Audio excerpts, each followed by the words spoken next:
సువార్త కార్యక్రమమునకు స్వాగతం. నేటి ధ్యానాంశము రక్షకుడు సేవియర్. దావీదు పట్టణమందు నేడు రక్షకుడు మీ కొరకు పుట్టి ఉన్నాడు. ఈయన ప్రభు అయిన క్రీస్తు. లూకా సువార్త 2వ అధ్యాయము 11వ వచనము. For unto you is born this day in the city of David a Savior, which is Christ the Lord. Luke chapter 2 verse 11. రక్షకుండు దయించినాడట మన కొరకు పరమా రక్షకుండు దయించినాడట రక్షకుండు దయించినాడు రారెగొల్లబోయిలారా రక్షకుండు దయించినాడు రారెగొల్లబోయిలారా అక్షణమున బోయి మన నిరీక్షణ ఫలముందుదామో రక్షకుండు దయించినాడట మన కొరకు పరమా రక్షకుండు దయించినాడట. దావీదు వంశమందు ధన్యుడు జన్మించినాడు. దావీదు వంశమందు ధన్యుడు జన్మించినాడు.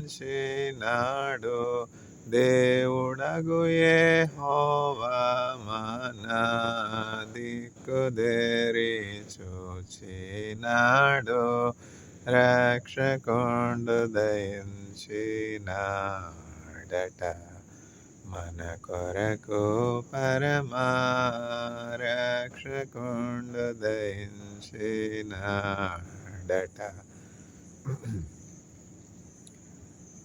రక్షకుడు saviour. For unto you is born this day in the city of David a Savior, which is Christ the Lord. Luke chapter 2 verse 11. దావీదు పట్టణమందు నేడు రక్షకుడు మీ కొరకు పుట్టి ఉన్నాడు. ఈయన ప్రభు అయిన క్రీస్తు. చింతలేదిక యేసు పుట్టెను వింతగను బేత్లెహేమందునా చెంత చేరను రండి సర్వజనాంగమా సంతసముందుమా.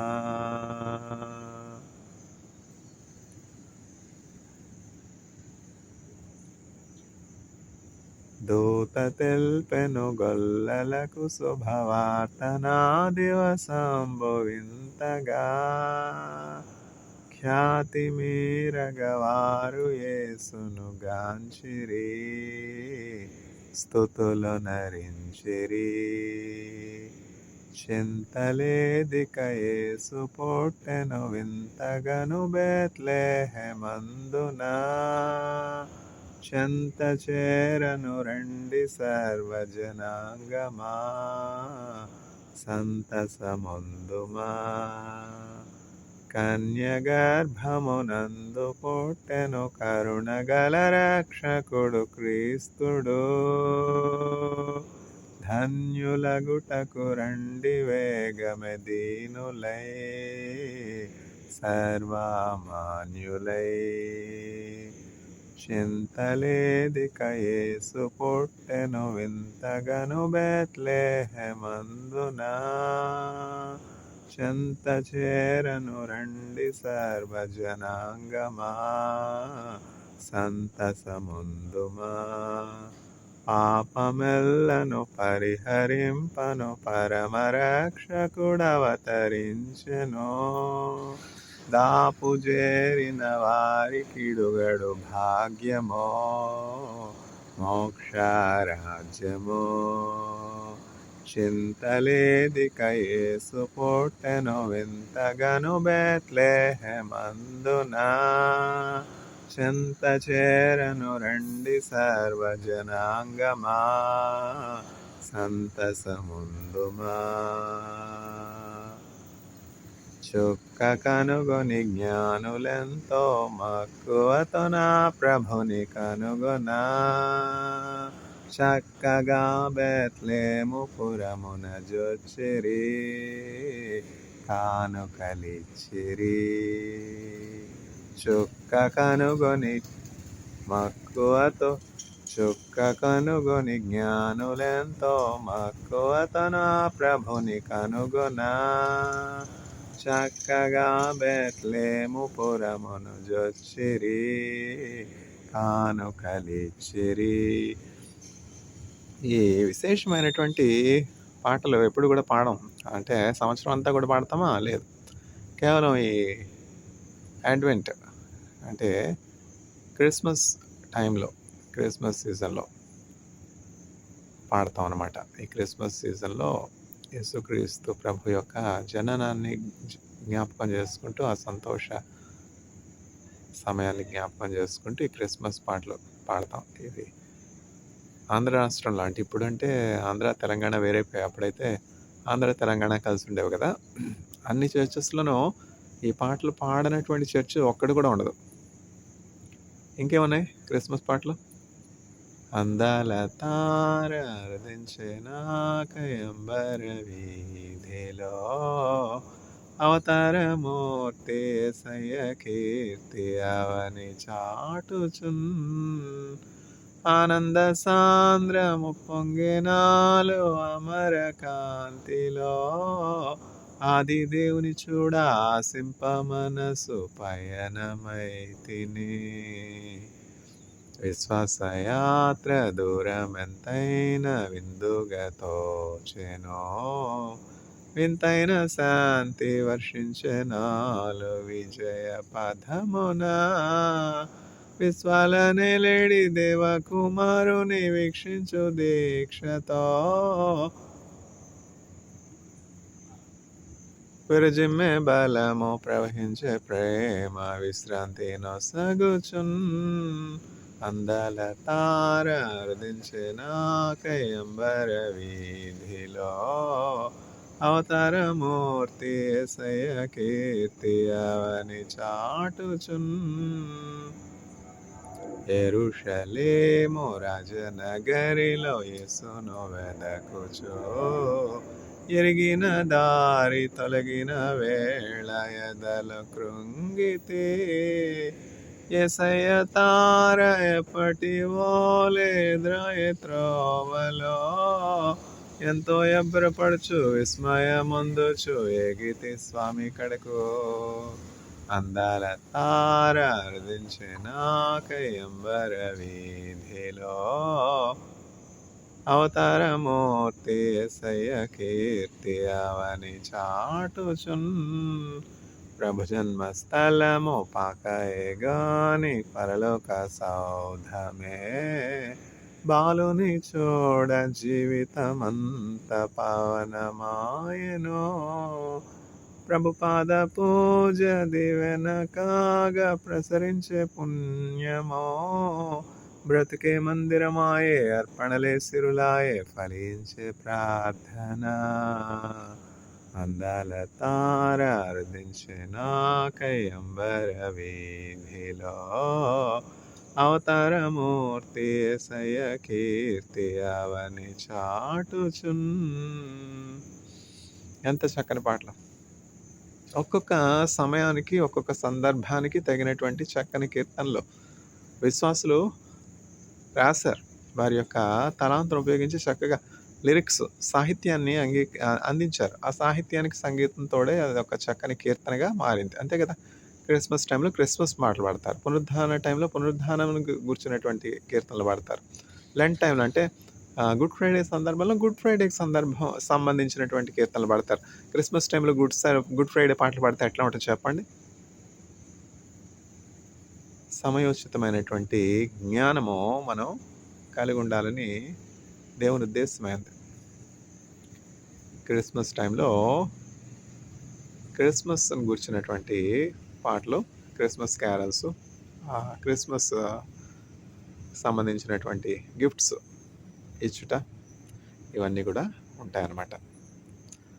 ఎంత ఆనందం, ఎంత సంతోషం. ఎందుకు ఆనందం, ఎందుకు సంతోషం?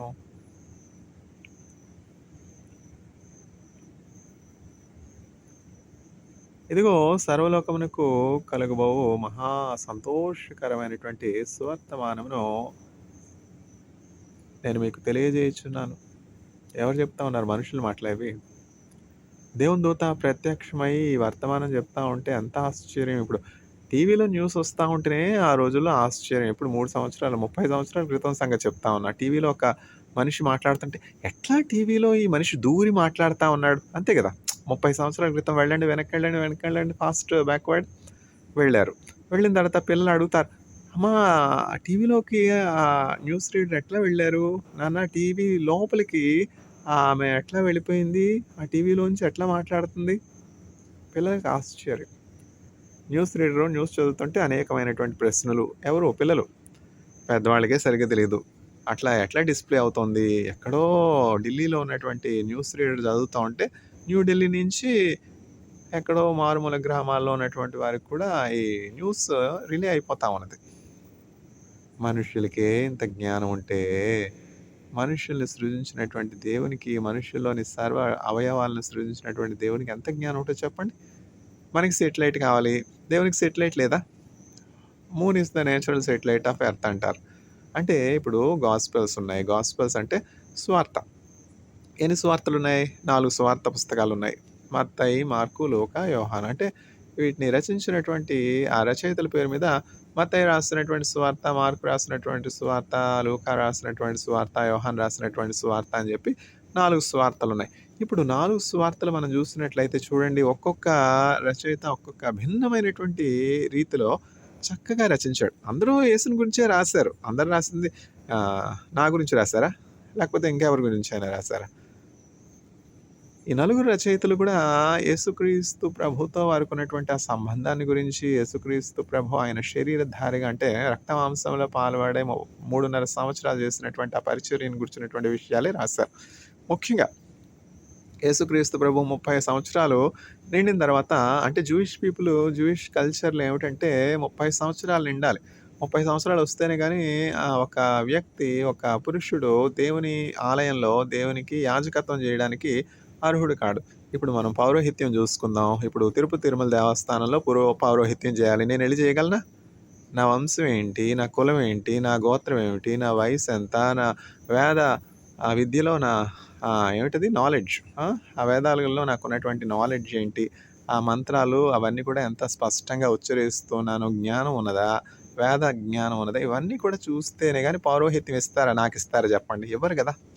అంటే ఒక అర్హత ఉండాలి కదా, యోగ్యత ఉండాలి కదా. యేసుక్రీస్తు ప్రభు పౌరోహిత్యానికి యోగ్యుడు, యాజకత్వానికి యోగ్యుడు. యోగ్యుడవో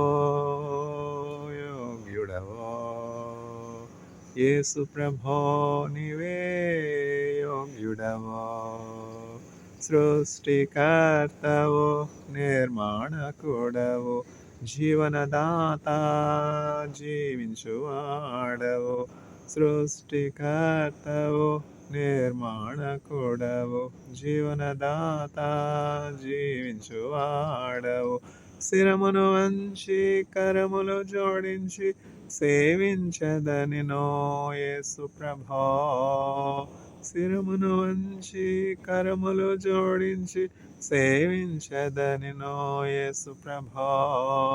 యోగ్యుడవో యోగ్యుడవో యేసు ప్రభో, నీవే యోగ్యుడవో. గొర్రె పిల్లవై యాగమైతివి, సిలువయందే పాపమైతివి. శిరమును వంచి కరములు జోడించి సేవించదనినో యేసు ప్రభో. శిరమును వంచి కరములు జోడించి సేవించదనినో యేసు ప్రభో. యోగ్యుడవో యోగ్యుడవో యేసు ప్రభో, నీవే యోగ్యుడవో. Worthy is the Lamb, worthy is the Lamb, worthy is the Lamb, worthy is the Lamb, worthy is the Lamb. ఇంకేమి నిర్విరామంగా విరామం ఏం లేకుండా, అంతరాయం ఏం లేకుండా ఏమిటంటే నాన్ స్టాప్. ఇప్పుడు వేద పండితులు ఉంటారు, వేద పండితులు ఇంకా నాన్ స్టాప్ అనమాట. ఆ మంత్రాలు చదువుతూనే ఉంటారు. వాళ్ళకి ఇంకా నోరు నొప్పి రాదు, ఎందుకంటే వాళ్ళు అదే కదా అభ్యాసం చిన్నప్పటి నుంచి ఆ వేద పారాయణం. అందువల్ల ఏంటంటే ఆ మంత్రాలు అట్లా ఆటోమేటిక్గా వచ్చేస్తాయి వాళ్ళకి.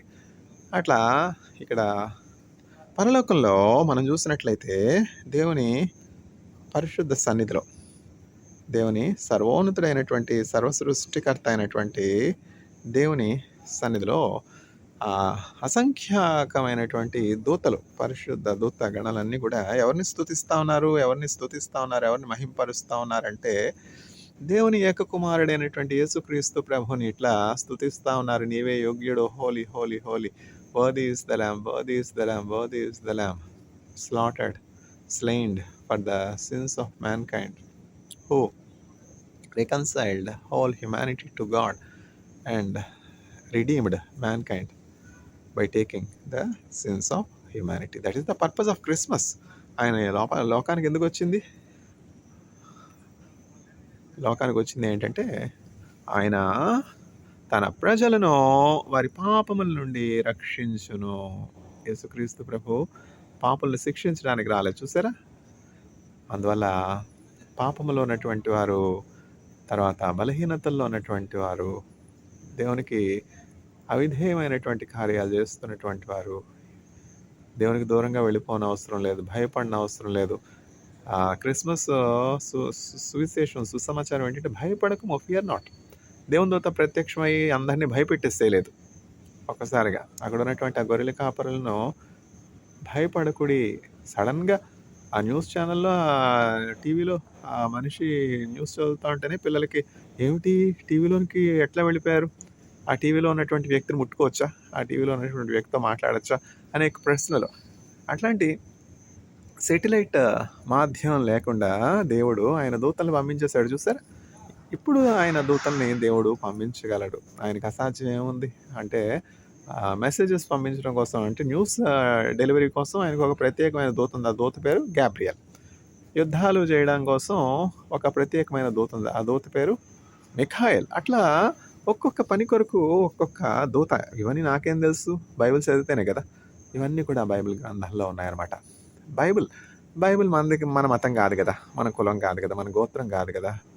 ఏదో ఆ పాశ్చాత్య దేశస్తులకు సంబంధించినటువంటి మతం, ఏదో అమెరికా వాళ్ళు ఏదో డబ్బులు ఇచ్చి ఇండియాలో పని లేనటువంటి వాళ్ళకి పనిచ్చి, పాదిరి పనిచ్చి ఈ మతాన్ని ప్రచారం చేస్తారు. ఇవన్నీ కూడా అపోహలు అన్నమాట. ఇవన్నీ కూడా వాస్తవం కాదు. వాస్తవం ఉండొచ్చు, కాకపోతే ఏమిటంటే అట్లాంటి సందర్భాలు ఉండొచ్చు, కానీ అది 100% నిజం కాదు. వాస్తవం ఏంటంటే బైబిల్ గ్రంథం అంటే ఏంటంటే basic instruction before leaving earth. ఒక పాస్టర్ గారు ఇట్లా చెప్తారు. బైబిల్ అంటే ఏంటంటే మనకేంటంటే అపోహ, బైబిల్ అంటే అమెరికా వాళ్ళ దేవుడు. ఇప్పుడు మనం అమెరికా కానీ, యునైటెడ్ కింగ్డమ్ కానీ, ఇజ్రాయెల్ కానీ తీసుకున్నట్లయితే ఆ దేశాల్లో యేసుక్రీస్తు ప్రభువుని అనుసరించేవారు చాలా తక్కువనే చెప్పుకోవాలి. నిజంగా క్రైస్తవ మతం ఎక్కడ ప్రారంభమైందంటే అమెరికాలో ప్రారంభమైంది. అమెరికా ఎక్కడుంది అప్పుడు? సిరియాలో ప్రారంభమైంది. అమెరికా క్రైస్తవ మతం ప్రారంభం ఎక్కడైంది? సిరియాలో. అంత్యోకియా అనే ప్రాంతంలో ఉన్నటువంటి విశ్వాసులు మొట్టమొదటిగా క్రైస్తవులు అని పిలువబడ్డారు. యెరూషలేంలో ప్రారంభమైందా ఏంటి? యెరూషలేంలో ఉన్నటువంటి యూదులు యేసుక్రీస్తు ప్రభువును అనుసరించినటువంటి వారు అపోస్తలులుగా మారి వారు యెరూషలేంలో ఆ చెరల నుంచి, ఆ కష్టాల నుంచి తప్పించుకుని సిరియాకి వెళ్ళి ఏషియా మైనర్ అంటే ఇప్పుడు టర్కీ, ఈ అరబ్ దేశాలన్నింటిలో కూడా చక్కగా సువార్త ప్రకటించారు. అక్కడ ప్రారంభమైంది క్రైస్తవ మతం. సిరియాలో, అంత్యోకియాలో. అమెరికాలో ప్రారంభమైందా?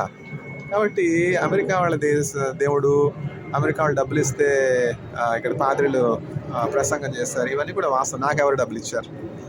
డబ్బులు ఇస్తే చేయగలమా? అదే ఆటోమేటిక్ రావాలి న్యాచురల్గా ఆ సువార్త ప్రకటించబడితేనే ఆ ఫలం ఉంటుంది. జీతానికి ప్రకటించిన పరిచర్య వల్ల ప్రయోజనం లేదు.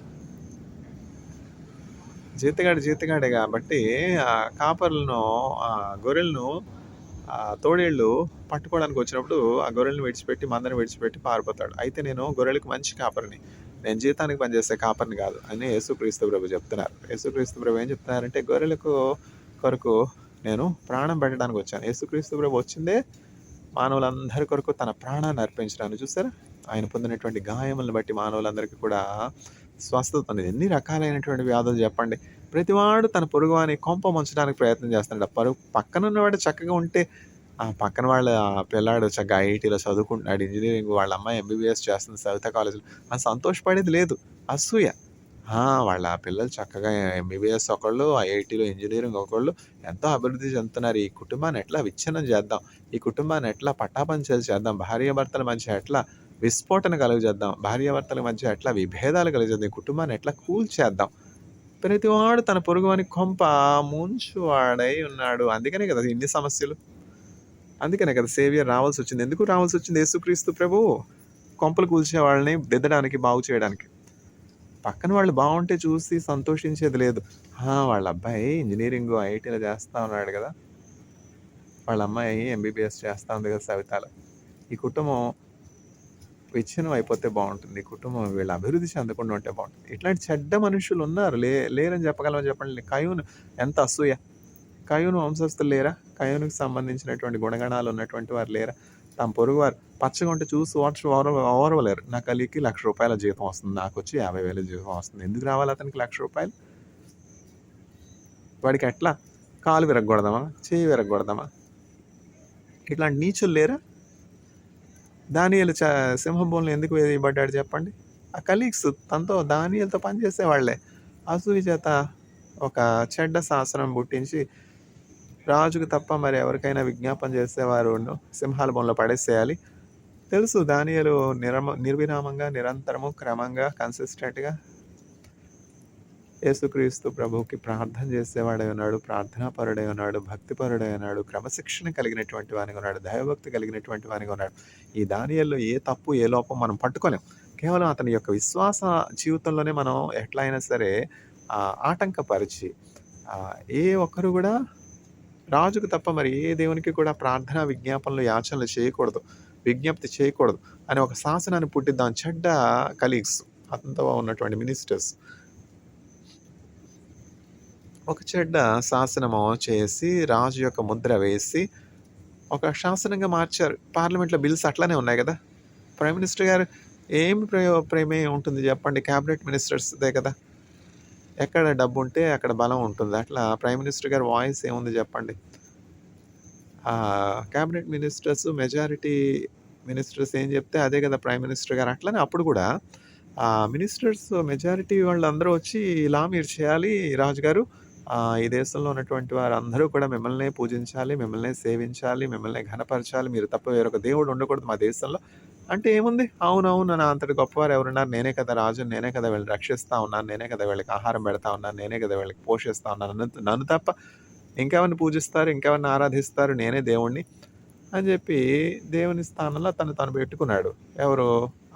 బబిలోన్లో ఉన్నటువంటి రాజు పెట్టుకుని ఏం చేశాడు? ఒక చట్టం చేసి, నన్ను తప్ప ఇంకెవ్వరు కూడా ఆరాధించకూడదు, ఏ దేవుణ్ణి కూడా పూజించకూడదు, నేనే దేవుణ్ణి అని చెప్పి ఎవరైనా ఎవరికైనా ఏ దేవునికైనా విజ్ఞాపన చేసినట్టు గాని, ప్రార్థన చేసినట్టు గాని, పూజించినట్లు గాని చేసినట్టు యాజకత్వం చేసినట్టు గాని, అర్చనలు చేసినట్లు, అభిషేకాలు చేసినట్లు నేను చూసానంటే వాళ్ళ సింహాల బోన్లో వేసేస్తాను అని చెప్పి ఒక శాసనం చేశాడు రాజు. అయినప్పటికీ దానియేలు ఏమాత్రం కూడా భయపడకుండా నేను భూమి ఆకాశములను సృజించినటువంటి జీవముగల దేవుడిని స్తుతిస్తూ ఉన్నాను, ఆరాధిస్తూ ఉన్నాను. నేను అబ్రహాము దేవుడిని, ఇస్సాకు దేవుడిని, యాకోబు దేవుడిని, యేసుక్రీస్తు ప్రభు దేవుడిని, తండ్రి కుమార పరిశుద్ధాత్మ త్రియేక దేవుడిని, నన్ను సృజించినటువంటి దేవుడిని, రాజుగారిని సృజించినటువంటి దేవుడిని, అందరికీ పైగా ఉన్నటువంటి దేవుడిని, అందరికీ జీవం ఇచ్చినటువంటి దేవుడిని పూజిస్తున్నాను. నేను పూజించి, నేను ఆరాధించి, నేను ప్రార్థించే దేవుడిని నేను ఎరుగుదును. నేను ఎంత మాత్రం కూడా నా దేవునితో సహవాసం, నా దేవునితో ఫ్రెండ్‌షిప్, నా దేవునితో మాట్లాడుకొనుట ఎట్లా మానగలను? నా ఊపిరైనా కోల్పోతాను గానీ, దేవునితో సంబంధం లేకుండా నేనెట్లా జీవించగలను? నా సోర్స్ ఆఫ్ లైఫ్ ఆయన గదా! ఆయన ద్రాక్షావల్లి అయితే నేను తీగను. ఆ ద్రాక్షావల్లిని విడిచిపెడితే నాకు జీవం ఎక్కడుంటది? నాకు ఫలభరితమైనటువంటి జీవితం ఎట్లా ఉంటది? దేవుడు ద్రాక్షావల్లి, నేను కేవలము తీగను. ఆయనతో అంటుకట్టబడాలంటే ప్రార్థన చేయాలి గదా! మోకరించాలి గదా! ప్రార్థన చేయొద్దంటే ఎట్లా? చచ్చిపోమన్నా చచ్చిపోతాను గానీ ప్రార్థన చేయకుండా నేనుండను అని జెప్పి, తప్పకుండా అతను దినమునకు ముమ్మార్లు అతని యొక్క ఇంటి ద్వారం మూసుకొని కిటికీ తలుపులు యెరూషలేము తట్టు తెరచి దినమునకు ముమ్మార్లు ప్రార్థన చేస్తూ ఉన్నాడు. ఈ మినిస్టర్స్ అందరూ ఎవరైతే అసూయ చేత, ద్వేషం చేత, పగ చేత దానియేలుని చంపించాలి అని ఈ మాయోపాయం చేత ఈ బిల్లు అంటే ఈ చట్టం చేయించారో, లా చేయించారో వారందరూ కూడా రాజు దగ్గరికి వీడియో అంతా తీసి చూపించారు. చూడు రాజా, నువ్వు ఒక శాసనం చేసావు కదా, నిన్ను ధిక్కరించాడు, నీ రాజాజ్ఞనే ధిక్కరించి ప్రార్థన చేయడం మానలేదు. ఆ యూదుల దేవునికి ప్రార్థన చేస్తా ఉన్నాడు, అర్చన చేస్తా ఉన్నాడు, యాజకత్వం చేస్తా ఉన్నాడు. ఇప్పుడు ఏం చేయాలి? నువ్వు పెట్టినటువంటి శాసనాన్ని బట్టి ఇతడు మరణశిక్షకు పాత్రుడు, మరణమునకు తగినటువంటి వాడు. కాబట్టి నీ శాసన ప్రకారం ఇతని సింహాల బోన్లో వేసేయి అంటే, నేను వేయడం ఏముంది? శాసనాన్ని అమలు చేసేది మీరే కదా! ఈ చట్టం చేసిందే మీరు కదా! మీకేం చేయాలనిపిస్తే అది చేసుకోండి, మీ ఇష్టం అని చెప్తే వీళ్ళందరూ వెళ్ళి దానియేలుని సింహాల బోన్లో వేశారు. సింహాల బోన్లో వేస్తే ఆకలితో ఉన్నటువంటి సింహాలు ఎట్లా ఉంటాయి? ఎముకలన్నీ కూడా పిండి చేసి తినేసేవా? అయినప్పటికీ చూడండి, సర్వ సృష్టికర్త అయినటువంటి దేవుడు సృష్టి అంతటి మీద అధికారం కలిగి ఉన్నాడు. మానవులు ఆయన చిత్తం చేసేవారిగా ఉన్నారు, రాజులు ఆయన చిత్తం చేసేవారిగా ఉన్నారు. ఈ జంతువులు కూడా సింహపు నోరు దేవుడు మూయటాన్ని బట్టి ఆ సింహాలు నోరు తెరవలేదు, అట్లా సైలెంట్గా ఉండిపోయాయి రాత్రంతా గుహలో ఆ సింహాలు ఏమి కూడా నోరు తెరవకుండా దానియేలుకి ఏమాత్రం కూడా హాని అపాయం చేయలేదు. దానియేలు ఏమాత్రమో భయపడలేదు. ఎందుకంటే తాను ఎవరిని పూజిస్తా ఉన్నాడో, ఎవరిని సేవిస్తా ఉన్నాడో, ఎవరిని ఆరాధిస్తూ ఉన్నాడో ఆ దేవుడిని దానియేలు ఎరుగును. నా దేవుడు నన్ను తప్పించడానికి శక్తిమంతుడని చెప్పి ఆ సింహాల బోన్లో కూడా ఎంతో ధైర్యం కలిగి, నిరీక్షణ కలిగి, నెమ్మది కలిగి ఉన్నాడు. తరువాత రాజు ఆ రాత్రంతా కూడా నెమ్మది లేకుండా, సమాధానం లేకుండా బాధపడుతున్నాడు. అయ్యో, దానియేలు చాలా మంచివాడే, ఎంతో క్రమశిక్షణ కలిగినటువంటి వాడే, ఎంతో నా పట్ల నమ్మకస్తునిగా ఉన్నటువంటి వాడే, నాకెంతో సహాయం చేసేవానిగా ఉన్నాడే, దేశంలో ఎన్నో మంచి కార్యాలు అతను చేశాడు. అతనికి కష్టం ఎందుకొచ్చింది? అతనికి ఈ బాధ ఎందుకొచ్చింది? రాకూడనటువంటి కష్టం వచ్చింది. ఈ శాసనం వల్లే కదా ఇట్లా జరిగింది. అయ్యో, ఈ శాసనం చేయకుండా ఉంటే నేను బాగుండేదే. ఈ చెడ్డ మాటలు, ఈ చెడ్డ ఆలోచన నేనెందుకు విన్నాను? ఈ శాసనం నేనెందుకు చేశాను? దానియేలుకి నా వల్ల అపాయం కలిగిందే అని చెప్పి పశ్చాత్తాపడతా ఉన్నాడు రాజు. తెల్లవారిపోయిన తర్వాత ఉదయం ఇంకా సూర్యోదయం కాకముందే రాజు ఆ గుహ దగ్గరికి వెళ్ళి ఆ గుహ దగ్గర నుంచి అరుస్తున్నాడు, నాయనా కుమారుడా దానియేలు, నీవు క్షేమంగా ఉన్నావా?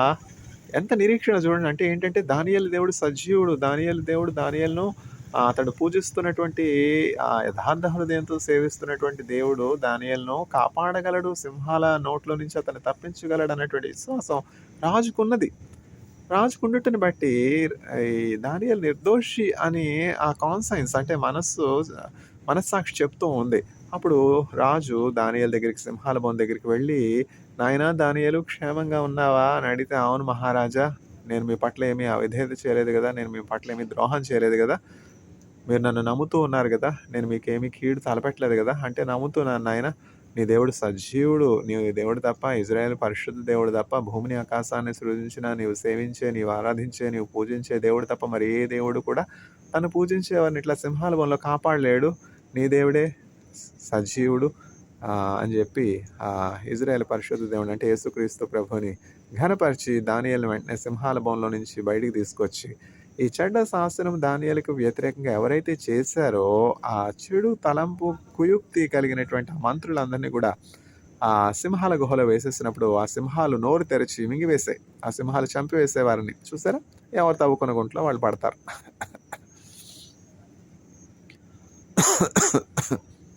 రక్షకుడు. ఇది రక్షణ అంటే.